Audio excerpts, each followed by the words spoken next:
Susahnya sholat. Lebih susah puasa. 30 hari kita lapar. Lebih susah haji, ngantri. Umrah aja kejar-kejar, sholatmu tidak bagus. Ayo. Mau zakat sedekah berat, ada duit modal. Sholat yang penting ada maumu. Haji sekali setahun. Umrah penuh modal. Sholat 24 jam Allah menunggumu. Subuh Allah nunggu. Tengah hari capek Allah tunggu duhur. Sore mau curhat Allah tunggu asar. Maghrib selesai kegiatan Allah tunggu di maghrib kita. Mau tidur silahkan curhat sebelum itu.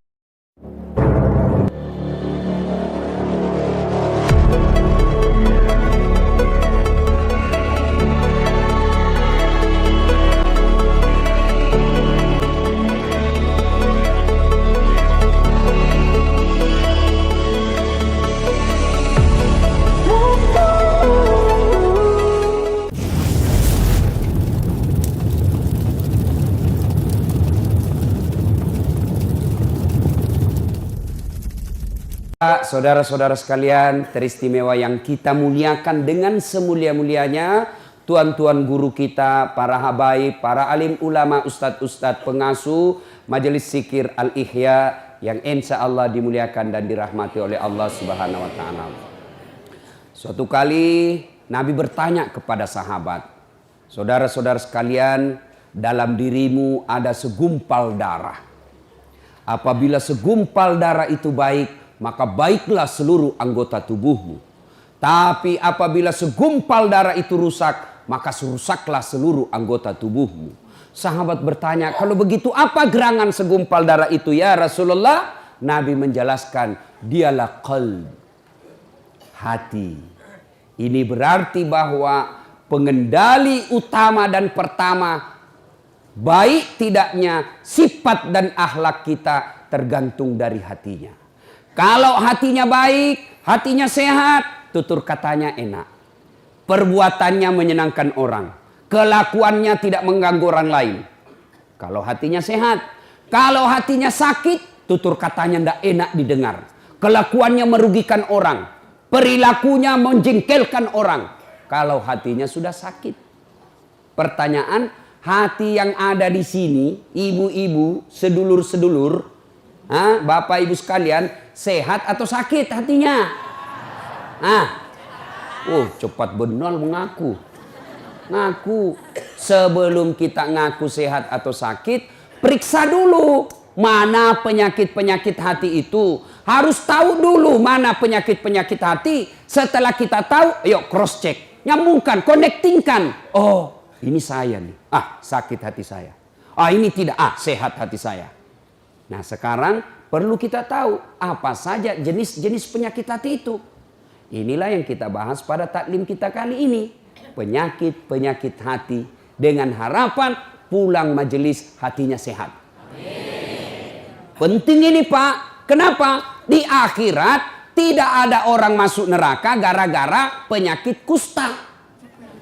Kenapa masuk neraka? Kusta Tuhan. Enggak. Kenapa masuk neraka? Ngontrak-ngontrak Tuhan, tidak punya rumah. Tidak. Kenapa masuk neraka? Sombong. Kenapa masuk neraka? Takabur. Kenapa masuk neraka? Ujub. Penyakit hati. Ini penting. Coba, kalau Bapak bawa mobil dari Jakarta ke Bogor, yang nyetir tangan. Yang berpikir sepanjang jalan, otak. Gas rem, kaki. Tapi begitu ada tikungan, apa tertulis? Hati-hati. Iya toh? Tidak tertulis otak-otak. Padahal otak yang berpikir. Iya, begitu pentingnya hati. Coba. Di lapangan terbang, bandara, ada pengumuman. Apa yang diumumkan? Perhatian, perhatian. Padahal yang berpikir otak. Yang menulis tangan. Pengumuman perhatian, perhatian. Tidak ada pengumuman perotakan, perotakan. Berarti memang ini hati adalah raja. Karenanya sehatkan hati kalian.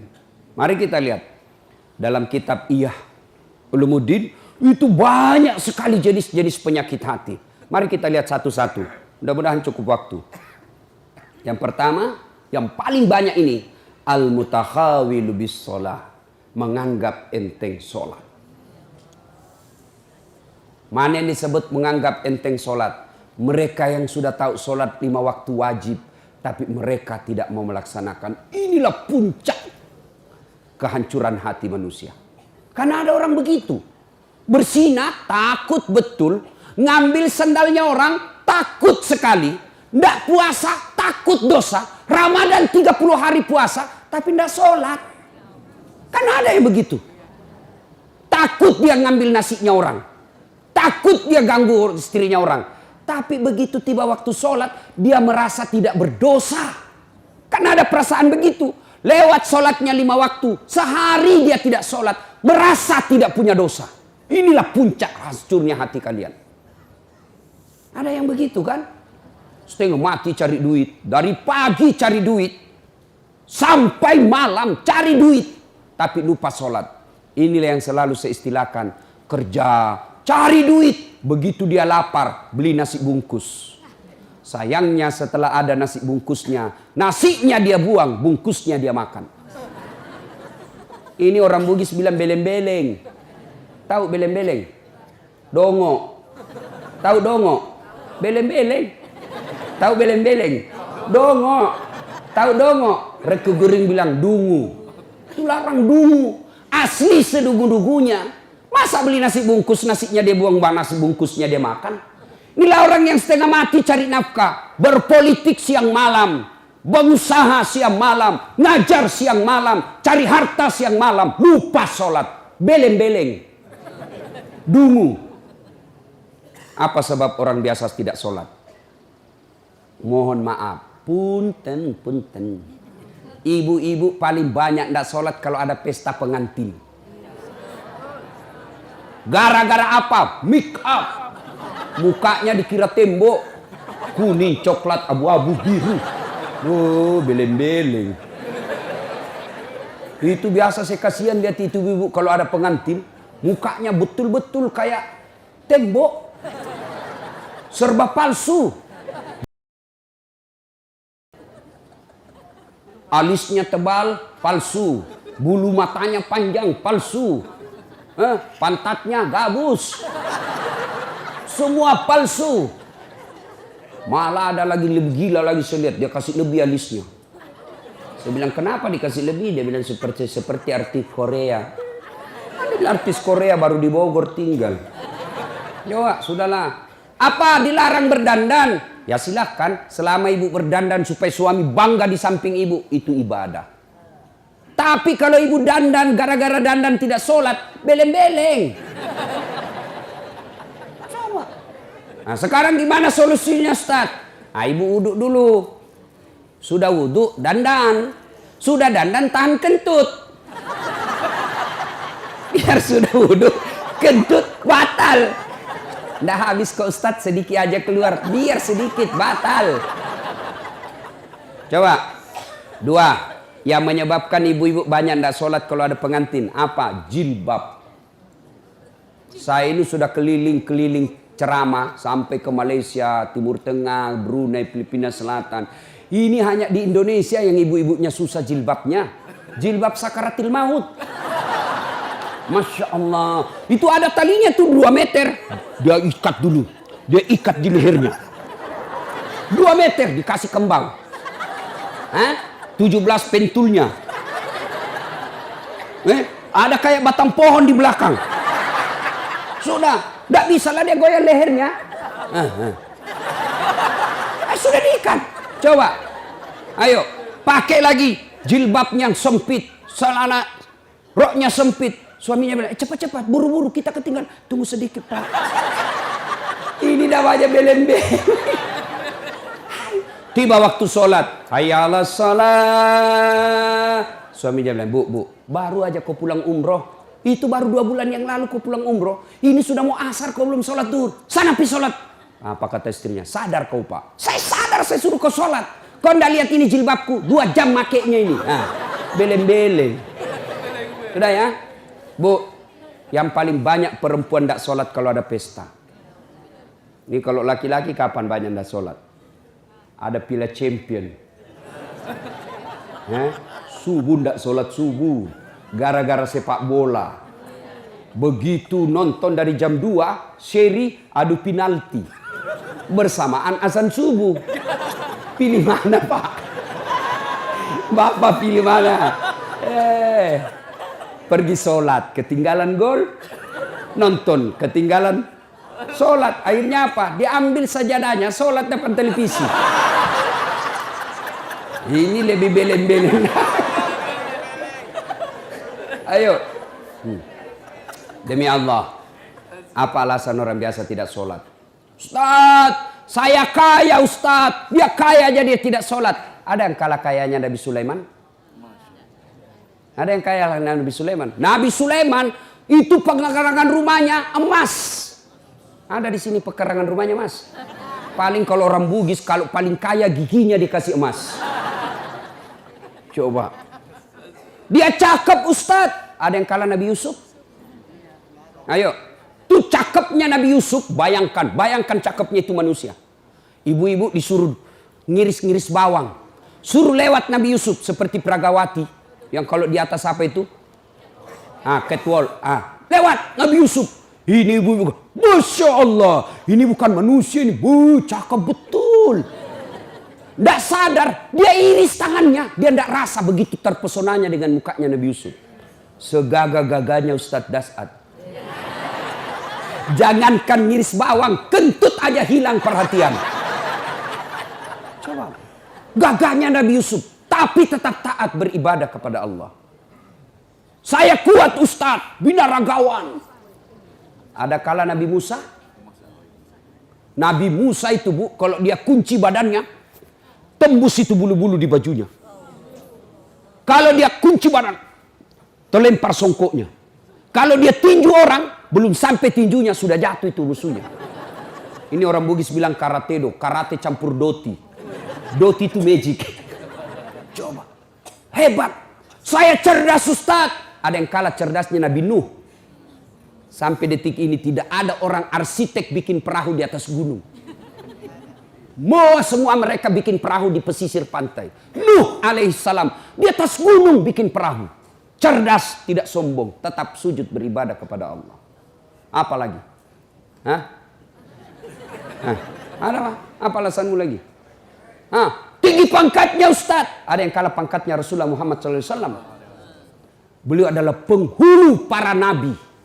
Penghulu para nabi. Apa yang kita mau alasan tidak mau sholat? Jelas. Demi Allah. Tidak ada keselamatan bagi mereka yang menganggap enteng sholat. Ustaz, saya ini merantau Ustaz dari Sumatera. 30 tahun sudah saya di Bogor Ustaz. Tidak bisa lepas dari kredit. Rumahnya susah. Masih ngontrak-ngontrak Ustaz. Periksa sholatmu. Anak saya nakal betul Ustaz. Periksa sholatnya.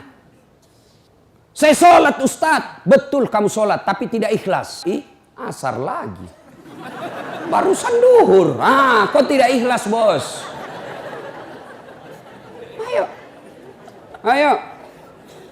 Saya ikhlas Ustaz. Mana ikhlas sholat duhur sudah dekat asar?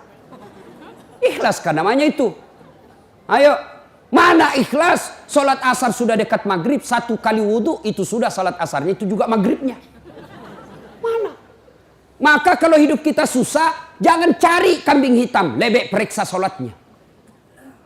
Saya sholat Ustaz. Kenapa hidupku susah? Betul kau sholat. Tapi sholatmu main-main. Tidak semangat ketemu Allah. Allah.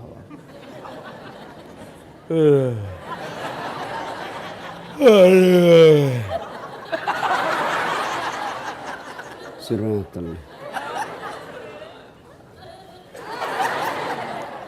Ada yang sholat seperti itu. Ada. Sholat kayak ditiup angin. Allahu Akbar.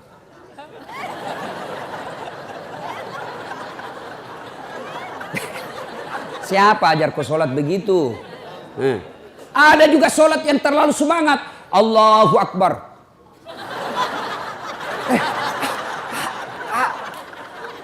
Ibu ketawa karena membayangkan diri sendiri lah.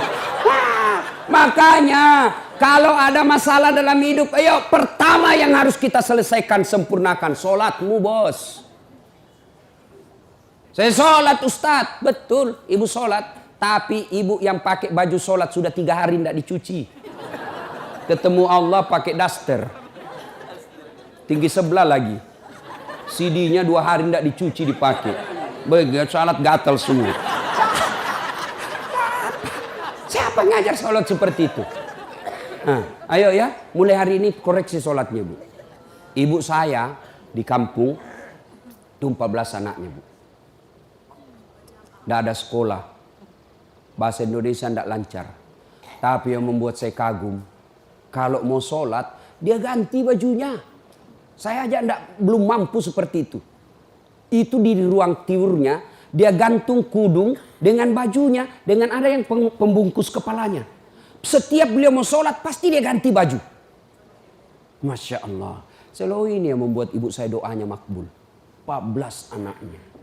Ibu cuma 1 anaknya tidak bisa ganti baju kalau mau sholat. Yang ketawa, saya serius ini, Bu. Masya Allah. Bapak-bapak, adik-adik, kalau ada yang sampai sekarang belum dapat kerja yang baik, koreksi sholatmu. Ayo, apa susahnya sholat, bos? Apa susahnya sholat? Lebih susah puasa, 30 hari kita lapar. Lebih susah haji, ngantri. Umrah aja kekejar-kejar, sholatmu tidak bagus. Ayo. Mau zakat sedekah berat, ada duit modal. Sholat yang penting ada maumu. Haji sekali setahun. Umrah perlu modal. Sholat 24 jam Allah menunggumu. Subuh Allah nunggu. Tengah hari capek Allah tunggu duhur. Sore mau curhat Allah tunggu asar. Maghrib selesai kegiatan Allah tunggu di maghrib kita. Mau tidur silahkan curhat sebelum isya. Tengah malam bangun tidak bisa tidur. Yuk kau sholat tahajud. Cuma kita tidak sadari kekuatan sholat. Sholat kecil buat Allah kasih kalian rumah. Kecil buat Allah kasih kalian jadi anggota DPR. Kecil itu asam urat. Kecil itu kolesterol. Perbaiki sholat. Cuma kita kalau sakit langsung ke dokter. Memangnya dokter yang sembuhkan kamu? Ke Allah dulu. Allah, dokter. Saya sampai detik ini belum pernah ketemu dokter yang hebat. Kenapa? Begitu saya ke dokter, saya juga yang kasih tahu penyakitku. Assalamualaikum Ustaz. Waalaikumsalam dok. Kenapa Ustaz? Ini mencret-mencret saya dok. Kenapa bisa? Dalam hatiku ya urusanmu. Karena kau dokter. Masa saya yang kau tanya? Allah. Tanpa bapak beritahukan, ibu beritahukan, Allah sudah tahu penyakitnya ibu. Yang dokter hebat itu baru muncul, pasti mencret Ustaz. Ah itu hebat itu. Tapi tidak. Iya. Maka bapak ibu sekalian, perbaiki sholat. Nah, itu tetangga saya Ustaz, tidak sholat. Tapi kok rezekinya baik. Proyeknya lancar. Oh jangan salah. Memang duitnya banyak. Mobilnya mewah, rumahnya megah. Tapi apa yang ibu bapak tidak tahu? Istrinya selingkuh, suaminya membalas. Banyak kita lihat orang kaya, tapi menderita batinnya. Duitnya banyak, dihormati di kantor, dimuliakan di kantor. Tapi sampai di rumahnya dilempar piring sama anaknya masih SMP. Itu sudah. Banyak duitnya, tapi tidak ada kebahagiaan rumah tangganya. Banyak duitnya, tapi tidak ada bisa dia makan. Duitnya 7 miliar, tapi dilarang makan nasi. Apa enaknya? Dilarang makan nasi. Dilarang makan karedok. Apa? Yang bisa dia makan hanya ubi rebus. Duit 7 miliar cuma ubi rebus. Pret. Ya, maka Bapak Ibu, adik-adik, jangan galau. Perbaiki sholatmu. Saya bisa bicara begini, saya alami. Demi Allah. Saya pernah menjadi cleaning service. Bersihkan toilet Travel terkenal di Makassar waktu itu. 4 toilet saya harus bersihkan tiap hari.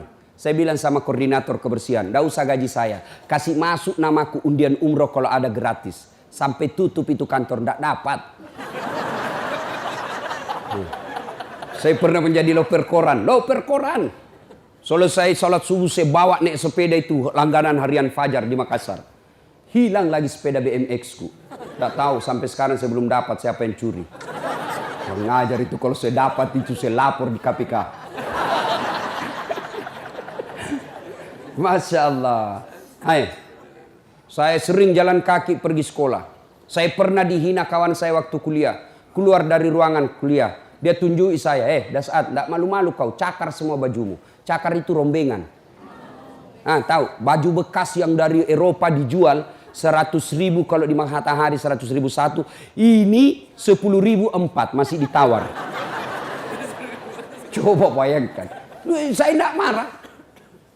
Biiznillah, dengan izin Allah, saya istiqamah pelihara sholat dengan sebaik-baiknya. Alhamdulillah, dengan izin Allah, saya sudah punya travel sendiri. Kapan saja saya mau umroh bisa, dengan izin Allah. Kalau kawan saya dulu yang hina saya katakan pakai baju cakar, alhamdulillah sekarang Ramadan baru-baru saya kasih lagi zakat. Coba, kalau saya jalan kaki dulu, alhamdulillah punya kendaraan yang jarang seperti itu di Makassar. Alhamdulillah, dengan izin Allah. Apa susahnya Allah kasih kamu rumah? Apa susahnya Allah kasih lunas utangmu? Kecil buat Allah. Yang penting sholat, men, sholat. Perbaiki sholatmu, Allah yang selesaikan utangmu. Adakah manusia tidak ada masalahnya di dunia? Ini malah ibu-ibu penuh masalah, saya lihat mukanya ini. Mana ada manusia tidak ada masalahnya? Semua punya masalah. Ustadz, ibu pikir tidak ada masalahnya? Masalah saya besar. Mau kawin lagi tapi takut sama istri. Semua punya masalah. Alhamdulillah Allah tidak berkata, Dasat, kalau ada masalahmu kau jadi anggota DPR dulu. Ada masalahmu kau jadi gubernur dulu. Ada masalahmu kau jadi profesor dulu. Tidak. Allah cuma minta, Dasat, ada masalahmu, ista'inu bis-sabri was-salah. Sabar, perbaiki sholatmu. Saya yang selesaikan masalahmu. Itu janji Allah, bukan janji caleg. Kalau caleg dijanji Anda boleh, kita dijanji surga, dijanji juga kita surga. Nih kartu namaku, pilih saya. Ada masalahmu, punten, hubungi saya, sama-sama Sunda. Pilih, begitu terpilih, dia ganti nomor HP-nya. Ini manusia, tapi kalau Allah, ayo dek, ada masalahmu, perbaiki sholatmu. Ya, teman setan yang pertama, nganggap enteng sholat. Apa akibat dan hukuman bagi mereka meninggalkan sholat? Dan waktu kita bahas. Sekarang yang kedua. Penyakit hati yang kedua. Sombong. Ujub. Takabur. Borro. Mau dibilang. Mau dikata. Itu penyakit sombong. Ingat sejarahnya iblis keluar dari sorga? Ya? Apa penyebabnya? Apa karena dia miskin? Apa karena dia korengan? Apa karena dia penyakit kusta? Tidak. Ciptakan Adam. Allah perintahkan, wahai seluruh makhlukku, kau sujud di hadapan Adam. Inilah makhluk saya paling mulia. Iblis, malaikat sujud. Meskipun awalnya sempat protes. Satu makhluk Allah yang tidak mau. Namanya iblis. Iblis protes. Saya tidak mau ya Allah. Kenapa iblis? Adam baru diciptakan. Saya senior. Masa senior hormat sama junior? Gengsi dong. Adam diciptakan dari tanah. Saya dari api. Unsur kejadian saya lebih mulia dari Adam. Saya tidak mau. Allah berfirman, wah kau sombong rupanya iblis. Sombong tidak layak menghuni sorga. Keluar kau dari sorgaku. Diusir dari sorga. Cuma iblis waktu diusir, dia minta, ya Allah, nih sebelum saya keluar dari sorga, nih ada dua proposal saya.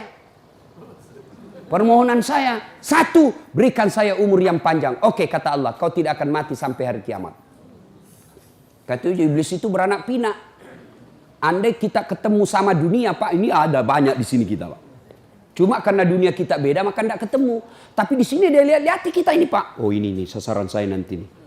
Pulang ini saya goda lagi nih supaya goda ini. Itu cuma tidak dilihat. Tuh. Yang kedua kata iblis, permohonan saya yang kedua, berikan saya skill, kemampuan, kehebatan untuk menggoda anak cucunya Adam. Gara-gara Adam saya diusir, maka saya akan melakukan perang sepanjang hidup saya. Itu iblis. Kata Allah, silakan. Kecuali orang yang lemah imannya kau bisa goda. Keluar iblis. Mulailah dia goda kita. Nah, cara menggodanya ditimbulkan rasa sombong. Sombong itu adik-adik penyebabnya satu, bertambahnya ilmu. Ini yang bisa masuk ini ustadz. Ada ustadz sombong? Banyak. bikin Instagram. Silakan hubungi kami kalau ada masalah, silakan tanya. Begitu dihubungi, tidak dibalas-balas. Kan ada yang begitu. Sombong. Biar Instagram tidak mau balas, WhatsAppnya orang tidak dibalas. Sombong lu men. Apa yang kamu sombongkan dengan ilmumu? Wa ma utitu minal illa qalila. Saya tidak kasih kau ilmu kecuali sangat sedikit. Lalu apa yang kamu sombongkan dengan ilmumu? Termasuk ustadz yang sombong itu tidak mau menerima perbedaan pendapat. Hanya dia yang benar. Pokoknya kalau tidak sesuai kajiannya salah, sesat. Mentang-mentang hijrah. Yang tidak sepaham dengan dia sesat. Belajar agamanya baru 6 bulan. Itu pun melalui YouTube. Instagram. Baru 2 menit habis kuotanya. Paham agama setengah-setengah. Saya dimaki-maki di Facebook, di wall saya. Ini ustadz, ngaku-ngaku sunnah, ngaku-ngaku narakan sunnah. Kau tidak pelihara sunnah. Kenapa kau bilang saya tidak pelihara sunnah? Buktinya kau tidak pelihara jenggot. Ya mau diapa kalau tidak mau tumbuh? Gara-gara jenggot dia marah-marah sama saya. Saya sudah kasih minyak malah gatal.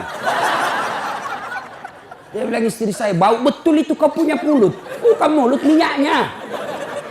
Sudah ya. Ada. Semua dianggap salah. Udahlah, yang paling enak beragama itu Pak. Yuk yakin begitu, laksanakan itu yang kau punya keyakinan. Jangan kau salahkan saya. Saya selalu pakai istilah untuk menuju Allah itu 10 kau dapat dari mana. Untuk datang kepada Allah, lagu Roma Irama banyak jalan menuju Roma. Ya? Kalau saya jangan memahami dekat dengan Allah itu, jangan pertanyaannya 10 tambah 10 sama dengan berapa. Pasti jawabannya hanya 1. 10 tambah 10 sama dengan berapa? 20. Tidak bisa pilihan lain. Tapi cara mendekati Allah itu 20 kau dapat dari mana? Boleh 10 tambah 10. Boleh 21 kurang 1. Boleh 19 tambah 1. Boleh 15 tambah 5. Ini enaknya kalau kita begini. Ini hanya dia yang mau benar. Semua salah. Ya, jangan sombong. Apa yang kau sombongkan dengan ilmu? Ada orang banyak betul ilmunya. Allah marah, mulai dikasih pikun. Pikun tidak ada obatnya. Selama ini dia pergi mengajar, diprotes sama istrinya. Pak, biasanya kalau kau mau mengajar, kau cium-cium jidatku. Ini sudah hampir 2 minggu tidak pernah kau cium saya. Langsung dia bilang suaminya, astagfirullah. Berarti siapa kau cium selama ini? Ternyata pembantunya. Apa kau mau sombong? Pikun kau tidak bisa bedakan istri pembantu. Jangan juga modus. Teman-teman pulang dengar ceramah ini, besok dia masuk kamar pembantu. Didapat sama istrinya, kukira kamu sayang. Jangan sombong dengan ilmu. Ya, pintu masuknya setan sombong. Yang kedua, apa penyebab sombong? Bertambahnya pangkat jabatan. Kan sombong. Anggota DPR, jangan sombong. Kau jadi anggota DPR karena rakyat memilihmu. Jadi bupati jangan sombong. Kau jadi bupati karena rakyat milih. Tidak pilih. Wabillahi taufiq wal hidayah. Keluar kau jadi rakyat biasa. Apalagi menyebabkan orang sombong. Bertambahnya harta. Jangan sombong. Nanti kau seperti Qarun. Banyak duitnya. Takabur. Tenggelamkan oleh Allah. Belajar dari Palu. Belajar dari Donggala. Aceh. Sekejap saja hancur. Jangan sombong. Apalagi membuat orang sombong. Bertambahnya ibadah. Yang tadinya malas sholat. Sekarang sholatnya bagus. Bukan cuma 5 waktu. Sunnahnya pun oke. Mulai sombong. Jangan. Allah senang orang yang alim. Tapi Allah tidak senang orang yang sombong. Puncak kesombongan. Tidak mau sujud di hadapan Allah. Dalam hadits qudsi Allah jelaskan. Ada 3 temannya setan di dunia. Satu di antaranya. Ghaniyun mutakabbir. Orang kaya yang sombong. Kaya harta sombong temannya setan. Kaya ilmuwan sombong temannya setan. Kaya pangkat pejabat temannya setan. Tapi masih masuk akal. Orang masih, ya wajarlah dia sombong. Dia wali kota. Wajarlah dia sombong, banyak duitnya. Wajar dia sombong, tinggi ilmunya. Tapi temannya setan. Masih wajar. Tapi ini sudah miskin. Pengangguran. Jelek mukanya. Bau keteknya. Sombong lagi. Bukan kau temannya setan. Kau sudah jadi setan cilaka. Salatullah, salamullah ala toha rasulillah. Salatullah, salamullah ala yasin habibillah. Ibu bapak, saudara-saudara sekalian yang saya hormati. Satu, teman setan itu penyakit hati, menganggap enteng sholat. Dua, sombong. Tiga, baking, pelit, dedekut. Orang Bugis bilang seke, kikirigalla paku jambatan. Itu pelit sekali. Itu temannya setan. Ibu-ibu mau lihat pelitnya ibu? Coba kalau dia beli sayur. Hobi memang dia nawar. Kalau dia ke pasar, beda 1000 dia kelilingi tuh pasar. Beda 1000 tuh dia kelilingi. Bu, halo ibu. Bu, kalau ibu belanja di Trans Studio, Trans Mall, atau Alfamidi, Alfamart, tawar apa tidak? Tawar apa tidak? Coba kau tawar dibilang ke orang gila. Lalu pedagang kasihan yang sesama kita pribumi datang naik sepeda motor, kadang kala sepeda, dia datang, dia sudah panggil kita, ya Bu Haji, Bu Haji makin cantik aja, masih nawar. Apa namanya kalau bukan pelit? Sudah enaknya itu, berapa Mas? 10.000 Bu Haji, 11.000 ya. Mantap. Kalau kan ibu-ibu yang suka nawar, kalau bapak-bapak kan tidak suka nawar ya. Ibu-ibu tuh suka betul nawar. Bu, ibu bersedekah itu tidak mesti masuk masjid. Sedekah dengan niat. Mas, berapa Mas? 15.000, 13.000 ya Mas. 15.000, oke, saya bayar 15.000. Tapi dalam hati ibu, sebenarnya saya beli 13.000, 2.000-nya saya sedekahkan untuk Mas. Boleh. Jangan terlalu pelit. Ibu mau enggak suaminya diambil orang? Mau? Silahkan pelit. Orang pelit itu tidak ada yang suka. Bahkan orang pelit sekalipun tidak suka sama orang pelit. Benar Pak. Begitu jeleknya itu sifat pelit. Tidak ada yang suka. Coba saya tanya. Bapak-bapak senang tetangga dermawan atau pelit? Ibu-ibu senang suami yang pelit atau dermawan? Senang mantu yang pelit atau dermawan? Teman-teman yang pelit atau dermawan? Dermawan, tidak ada orang suka orang pelit. Bahkan orang pelit pun tidak suka sama semuanya pelit. Jangan kau ke rumahnya, pelit dia itu. Padahal dia juga pelit. Begitu jeleknya itu sifat pelit. Demi Allah, tidak ada orang bangkrut gara-gara sedekah. Adakah pernah Bapak dengar? Mas, tuh yang di sudut rumah di komplek, tuh kaya betul dulu Ustadz. Cuma karena dia rajin sedekah, bangkrut. Ada? Tidak pernah. Biasa kita ini sangka buruk kepada Allah. Tidak mau bersedekah karena sangka buruk. Nanti saya makan apa? Nanti saya makan apa? Jangan cemas rezeki. Jangankan diambil orang. Tertukar saja tidak. Cicak aja dijamin rezekinya. Tahu cicak? Tahu? Cicak makan apa ibu? Masuk akal enggak? Tidak masuk akal. Gimana caranya? Satu di dinding, satu terbang. Di mana ketemu? Tidak ada terminalnya. Kalau pesawat terbang, kita jalan, ada ketemunya. Di mana? Di bandara. Ini cicak, satu terbang, satu di dinding. Di mana ketemunya? Tapi lagu kita waktu kecil kan, cicak-cicak di dinding, diam-diam merayap. Datang seekor nyamuk. Nyamuk yang datang. Nyamuk yang datang. Allah jamin rezekinya. Lagu tidak bilang cicak lompat ke nyamuk. Setengah mati cicak, kasihan. Iya kan? Itu cicak, tidak sarjana, tidak punya kursus, tidak ada kaki, tidak ada otaknya, tidak cerdas, bisa hidup. Apalagi ibu, jangan pelit. Sedekah, Allah sudah jamin rezekimu. Bu, ada suaminya mulai selingkuh. Ada? Tidak usah curhat sama tetangga, apalagi curhat di Facebook. Tak kusangka kau begitu. Pret. Beleng-beleng. Rahasia keluargamu kau ungkap di Facebook. Begitu mulai, Bu, ciri-ciri laki-laki yang sudah mulai lain-lainnya. Kalau yang selama ini tidak pernah pakai sisir keluar, tiba-tiba rapi. Tidak pernah pakai parfum, tiba-tiba beli parfum malaikat subuh. Nah, yang tadinya keluar rumah tidak pernah pakai setrikaan, langsung rapi. Yang paling mencurigakan kalau dia terima SMS dalam kamar mandi. 70% wajib dicurigai. Nah, kalau sudah begitu ibu tidak usah curhat sama tetangga. Lebih curhat kepada Allah. Bangun ibu sholat hajat. Lakukan sampai 8 rakaat. Setiap 2 rakaat di sujud terakhirmu kau berdoa kepada Allah.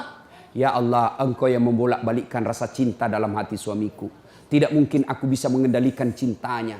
Ya Allah, tidak mungkin aku jaga dia 24 jam. Engkau yang maha menjaga ya Allah. Ya Allah, pelihara suamiku dari godaan perempuan lain. Ini ada duit saya 500 ribu. Saya tolak bala besok ke panti asuhan. Mudah-mudahan 500 ribu suamiku terhindar dari wanita jahat. Bismillah. Coba amalkan itu, Bu. Coba amalkan. Yang jadi masalah kalau suaminya juga sudah tahu rumusnya. Dia bangun juga sholat tahajud. Dia bangun pula sholat hajat. Istrinya sebelah, kamar sebelah. Suaminya kamar sebelah. Ya Allah, capek sudah saya lihat istri saya ya Allah. Ngamuk aja kerjanya. Marah-marah aja. Berat badannya juga makin tambah ya Allah. Tak tahu dilihat dari mana dia seksi. Ya Allah, ini ada duit saya 500 ribu. Tolak bala ya Allah. Mudah-mudahan istriku ikhlas saya kawin lagi. Bingung malaikat yang mana nih kan? Jangan pelit. Demi Allah, tidak ada orang bangkrut gara-gara sedekah. Saya kasih contoh. Tanggal 4 kemarin, sehari sebelum lebaran. Ya, tanggal 3 malam. Ada anak-anak usia 19 tahun. Bapaknya Flores, mamanya Toraja, Kristen. Karena sering dengar ceramah saya di YouTube, akhirnya dia memutuskan diri masuk Islam. Desember kemarin. 19 tahun.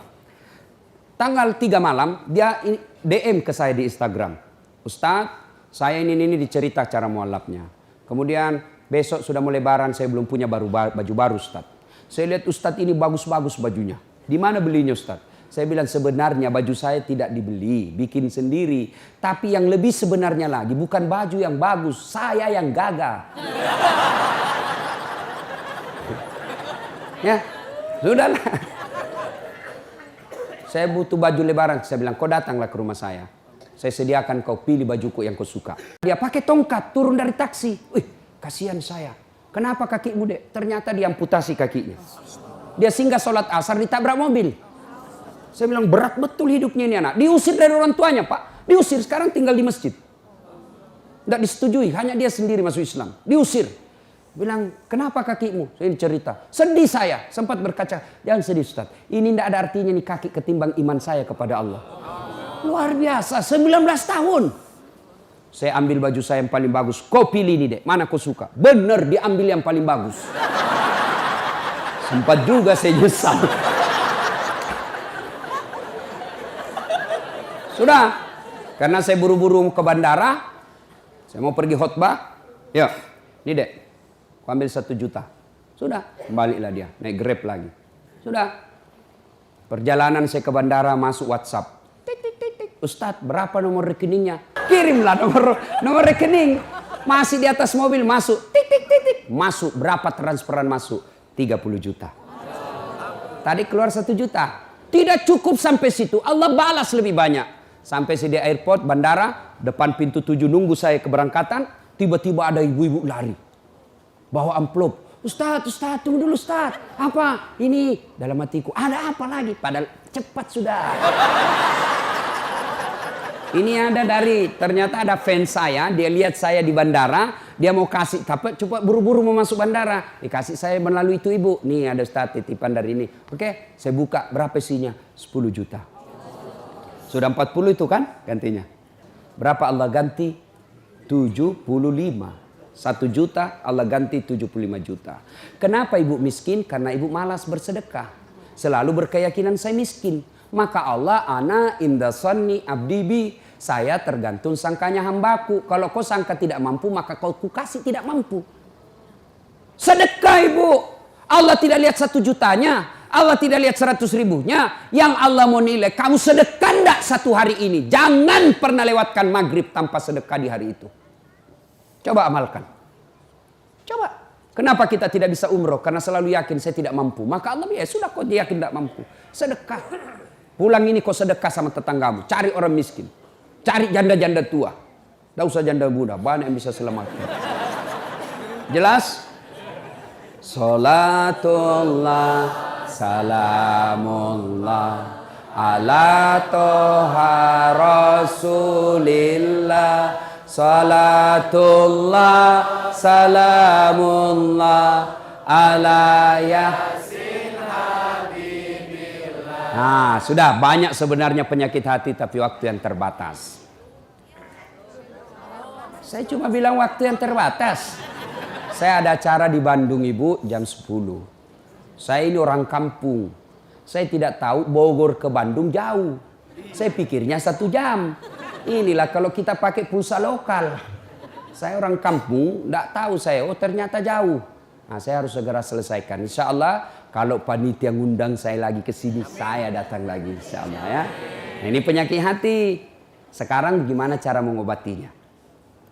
Ala bizikrillahi tatma'innul qulub. Ketahuilah dengan berzikir mengingat kepadaku, maka hatimu akan jadi tenang. Jadi kalau kita punya penyakit hati, maka datang di majelis zikir Al-Ihya ini. Ini salah satu caranya. Memang ibu tidak dapat voucher. Memang ibu tidak dapat undian. Tapi apa yang ibu dapat? Ilmu, tapi ilmu tidaklah terlalu menolong ketika ilmu itu tidak diamalkan. Amalkan yang Bapak Ibu tahu, maka Allah akan berikan ketenteraman jiwa, ketenangan hati. Kalau hati sudah tenang, itulah kekayaan kita yang paling baik. Ibu Bapak, inilah tausiah kita, mudah-mudahan ada